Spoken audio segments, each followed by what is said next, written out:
In today's episode, we have Adam Braatz, the host and the founder of postmilitarypro.com, coming right up.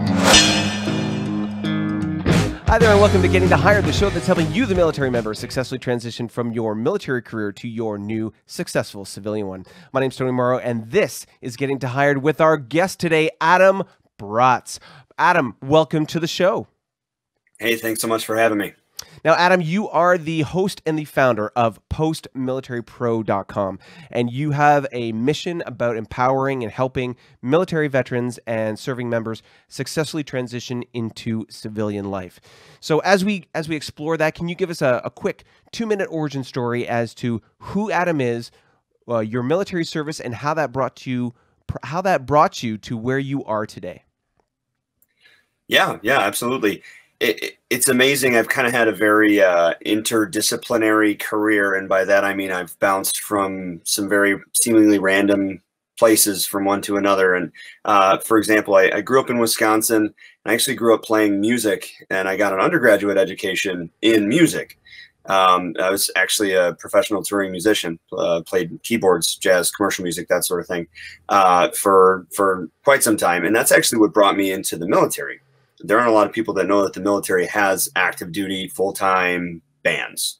And that's what drew me into it. So I ended up being under the greater wing of public affairs and touring the nation and the world as part of military bands. And I deployed. I went to the Middle East and played for troops. And after I came back from my deployment and seeing the power of non-kinetic weaponry, of that soft power, the diplomatic power behind what we were doing, I was very motivated, and I was like, you know what, I'm going to be a drill sergeant.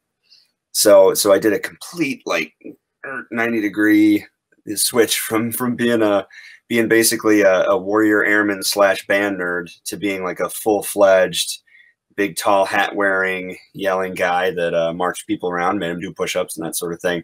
Mm-hmm. I enjoyed my time as a military training instructor, and I'm tongue-in-cheek, obviously, about the making people do push-ups thing, but I enjoyed the mentorship and the personal development aspect of that position, and that's what motivated me to, when I transitioned out of the military, I decided after I was an instructor, I couldn't go back to public affairs. I couldn't. Being an instructor was too cool, and I had to do the next thing, I think.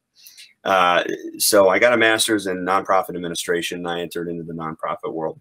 My transition story was not unlike many other transitioner stories, and in reaching out to people to try to get advice or insights to help me, find my career path post-service, even though I had this education and I had this resume, I ran into challenges like a lot of people do. And I kept running into people saying, I wish I would have known this, or I wish I would have known that, or I wish I would have known that.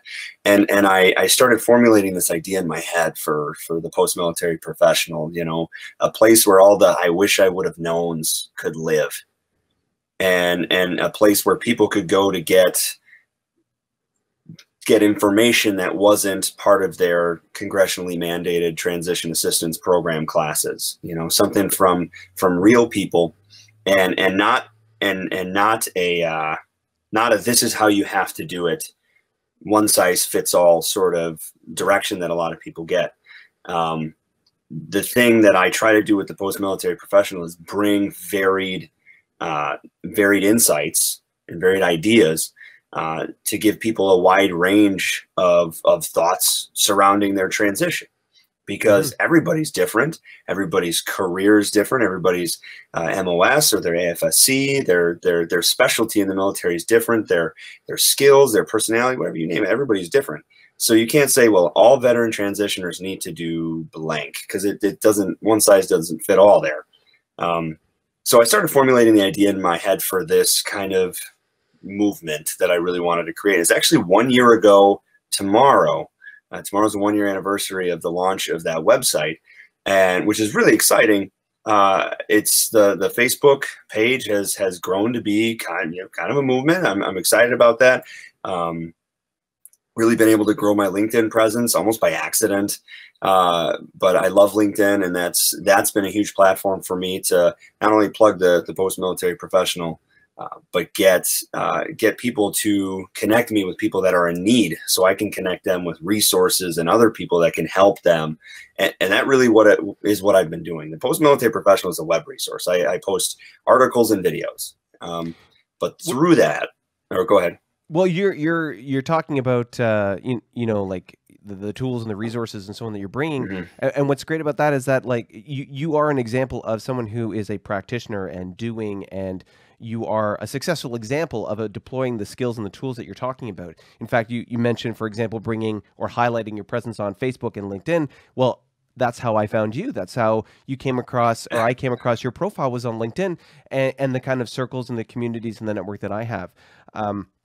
So, seeing you come up in the articles and the classic strategy that I advise all other military veterans to engage in, which is to curate, comment, and if possible, create their own content as it relates to the interests, professional, and expertise that they have. That's exactly how I came across you. Now, you mentioned, for example, you had some work in the nonprofit space before, kind of before starting this up, and you got involved with the Veteran Chamber of Commerce, which I have to admit, as a Canadian here in Canada, I am unaware of any Veteran Chamber of Commerce. So when I heard you say that, I thought that was fantastic. Can you tell us a little bit about how you connected with them and the work that you may have done with them and their mission, and how that kind of lines up with supporting our community as veterans? Right on, absolutely. So when I got out of the military, I ended up getting a gig with the Boy Scouts of America. I felt like that was a logical transition for me. I had the nonprofit administration education. I felt like there was that character building aspect that I was very interested in for my time as an instructor. I thought it was a very logical one step to the next. And it ended up being a great gig for me. A couple of years later, I ended up transitioning into a major gifts fundraiser position for a smaller nonprofit in Milwaukee, Wisconsin, so southeastern Wisconsin. And throughout my fundraising endeavors there, fundraising is a long game relationship building thing. It's like the ultimate in sales. I would liken it to people that are trying to sell financial management services or insurance, because you're not selling something tangible. I could try to sell you this water bottle. Like, here's a water bottle, and you can see it and you can hold it in your hand and you can visualize yourself like, oh, if I give him $1, I could have this water bottle. But when it comes to fundraising or selling insurance, you're selling an idea. Mm-hmm. If you're selling financial planning, you're selling the idea of what their retirement looks like. If you're doing fundraising, you're selling the idea of the impact that people have by parting with their dollars. So it's very relationship driven. And the reason why I mention that is because I had to develop a network and learn the rules of long game relationship building. And that's something I talk about a lot. I go to colleges and talk about this nuts and bolts approach to real deal personal interaction networking, not networking for sales, but networking to build a community and helping other people, and eventually it'll come around to you. It's kind of like business karma, right? And through those endeavors, I met up with Saul Newton, who's the executive director of the Wisconsin Veterans Chamber of Commerce. I had, like you, I had no idea that Veterans Chambers of Commerce existed. And it turns out that there's a national kind of overarching Veterans Chamber, but not every state has a state Veterans Chamber. So really, it's an excellent opportunity, and they're kind of they're becoming more popular. And the Wisconsin's Veteran Chamber is really one of the most kind of well-known, and they're young. They've only been around for like 3 years. So that's a testament to the work that Saul has done to build that. And they have a lot of influence, and they have a huge network. So what I was trying to do in my fundraising and developing my network was leveraging my niche, which was being a veteran, to connect with other people in that space, to potentially, build my network and meet some people that could be interested in supporting the movement that I was raising money for. And there aren't a lot of fundraisers that are veterans. They're on a ton. There are a ton of fundraisers that are going to their local chamber or their local Rotary or their local whatever, you know, and they're sitting there along with 49 other fundraisers to try to get in front of the same people that have been asked the same questions, you know. So I was trying to leverage a niche community to be able to maybe get a different angle to get the story out for the nonprofit that I was trying to garner support for. And that's when I met Saul, and we really hit it off. And right now I volunteer with them. I'm their chair of their Veteran Integration Professional Resource Group, or VIPER group. And it's good. Yeah, it's pretty cool, catchy. I can't take credit for that. They came up with that. But basically it's a networking resource, it's a transition resource, it's a career resource, and it aligned precisely with what I was trying to build at the same time with the post-military professional. And so there were a lot of symbiotic relationships there, and I was able to help build the post-military professional through the help of the chamber and their network and their resources. And then in turn, I was able to get the resources that I was collecting through my growing network and point them in the right direction. Not point them in the right direction, rather. They don't need my help being pointed in the right direction. They're very successful, but rather give them some resources that they may not have seen before. Mm-hmm. So the post-military professional Facebook group and your webpage, postmilitarypro.com, on that page, you're providing resources and tools and lessons learned for military members and veterans to be able to be successful in their journey, in their transition. What are like some of the tools, the resources, the content that you have either on the Facebook page or on your webpage? So it really is very, very article driven, very, very article based. I don't have a lot of spotlight articles, you know, the 5,000 word or more, you know, I try to keep it very digestible. But I talk about kind of real deal scenarios. It's either a resource, like I do a review of the Google tool that lets you put in your MOS and it'll match you to jobs. Or I talk about some of the traps that veterans face in their first civilian post-service career when their potential employer talks to them about promotion from within, which can be a myth in a lot of cases, especially when people want to take advantage of somebody that has a ton of experience and pay them next to nothing. You know, underemployment is a huge issue for veterans, you know, nationwide. To some social commentaries about things that veterans face. And really that is the actual website itself is just information. And then I have videos where I talk about those networking 101 things. But through that, I've been able to help develop the network on Facebook and in particular on LinkedIn.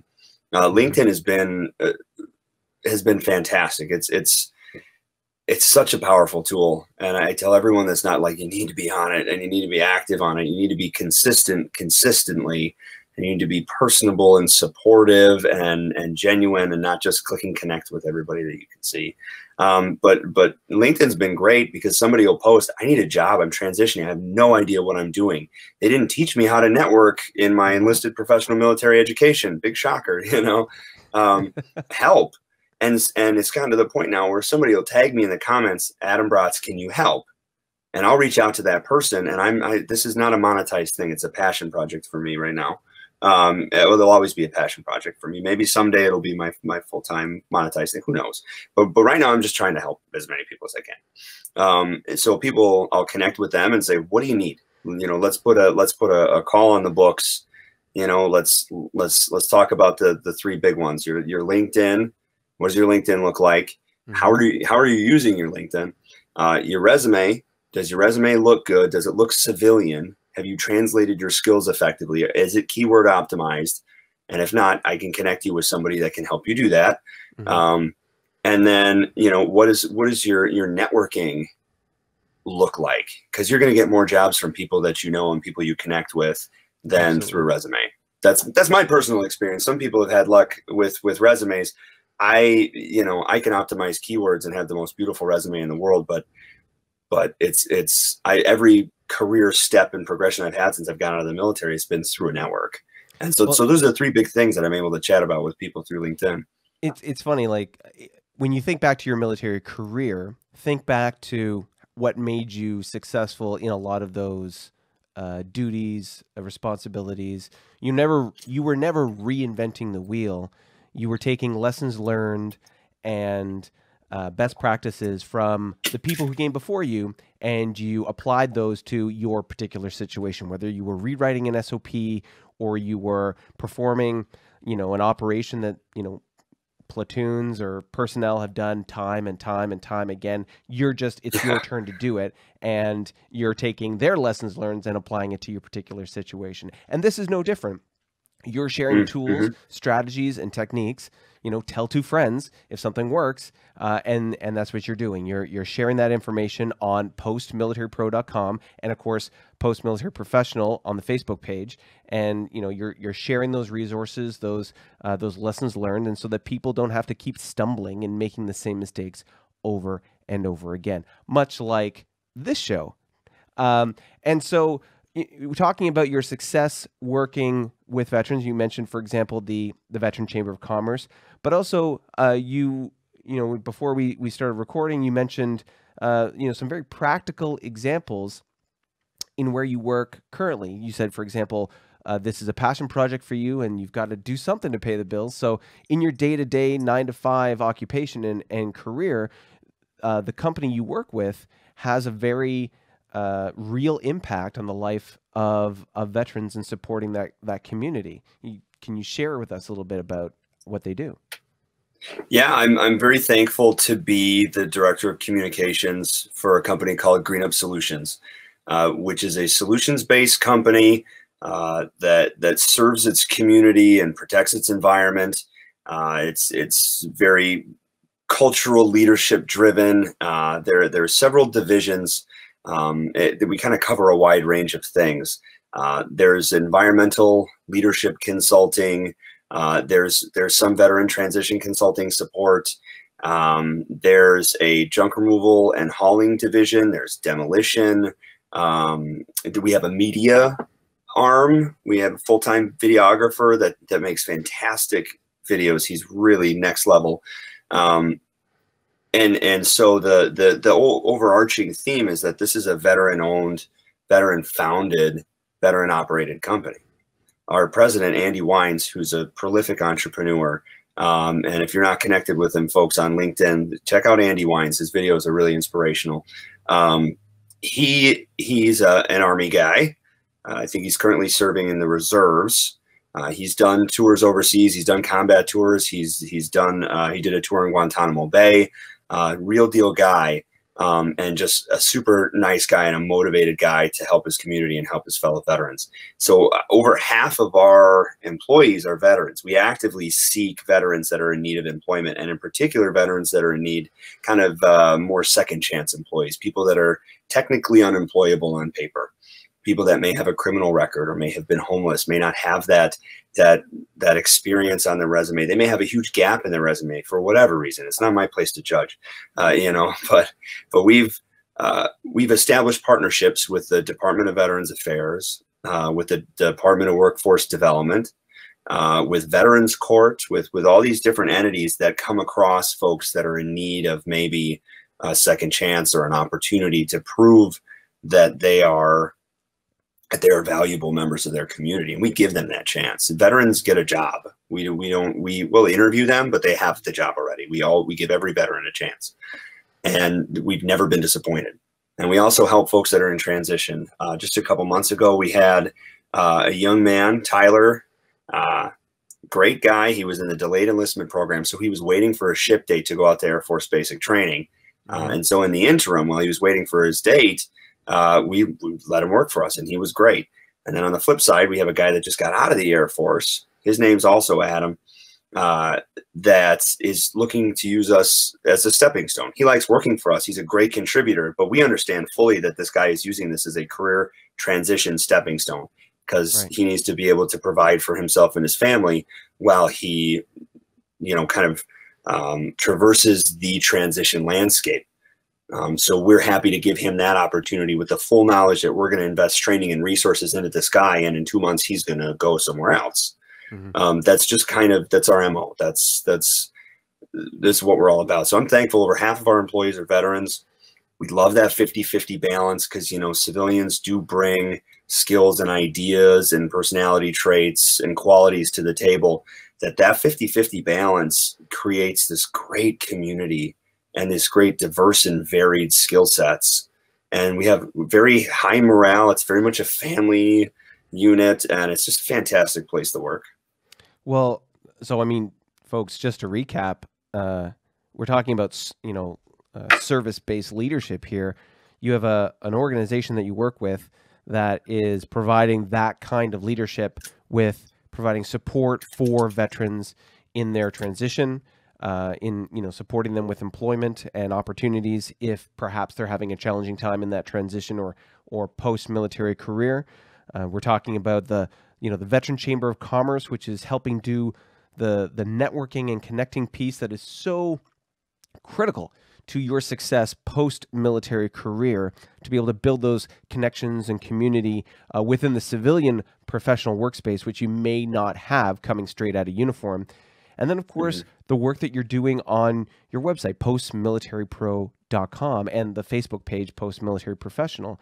You're providing those lessons learned. You're providing examples, tools, resources, tactics, and strategies to be able to help military members and veterans in transition be successful once they're out of uniform.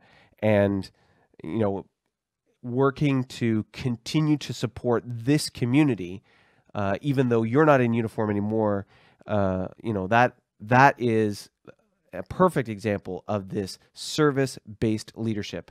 And it's incredibly valuable. I believe it's incredibly noble. And on behalf of the veteran community, thank you for doing that.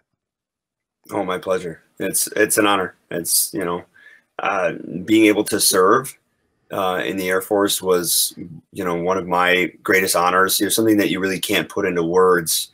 Even if you choose to make that transition out of the military, which a lot of people do, that doesn't necessarily mean that you hated being in the military.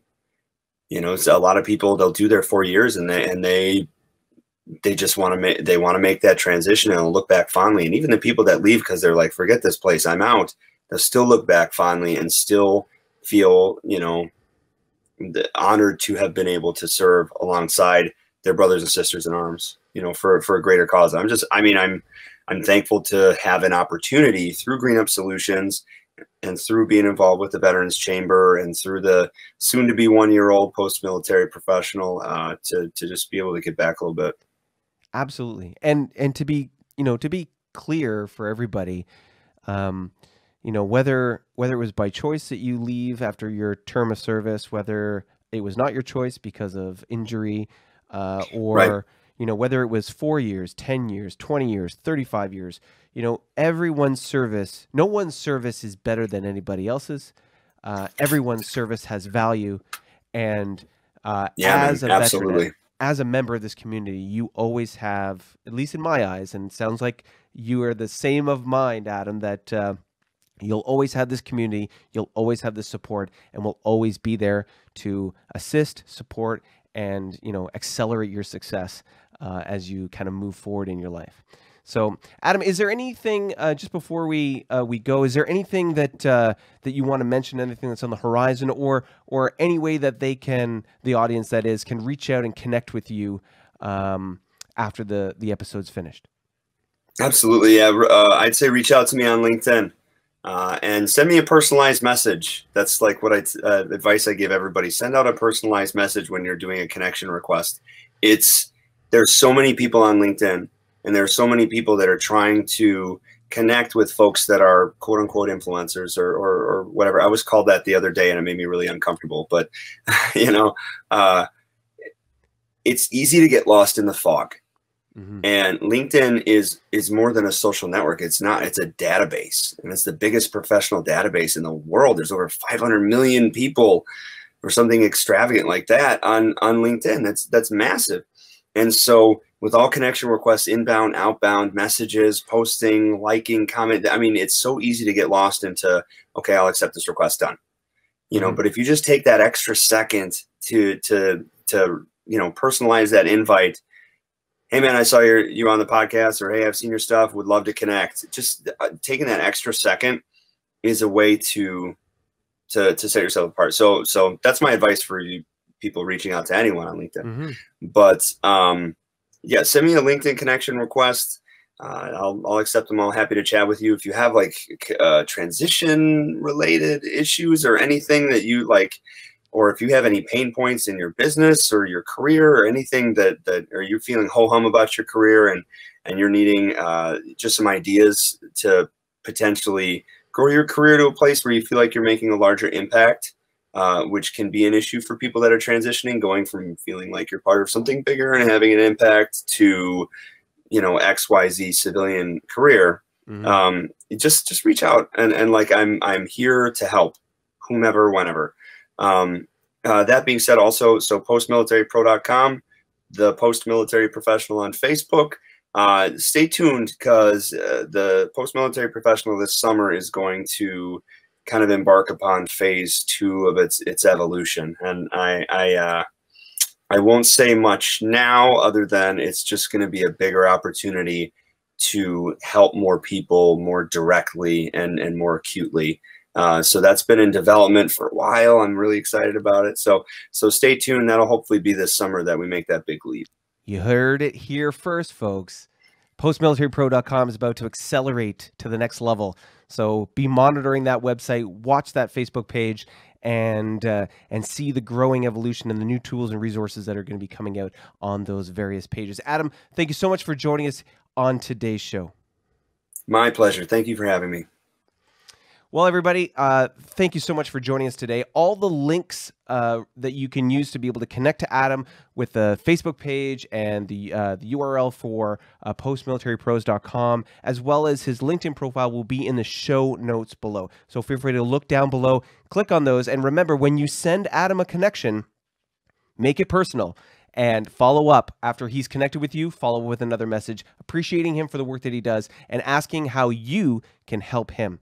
So thank you very much for joining us today here on Getting to Hire, the show, again, that's helping you, the military member, successfully transition from your military career to your new civilian one. Looking forward to seeing you in the next episode. Bye for now.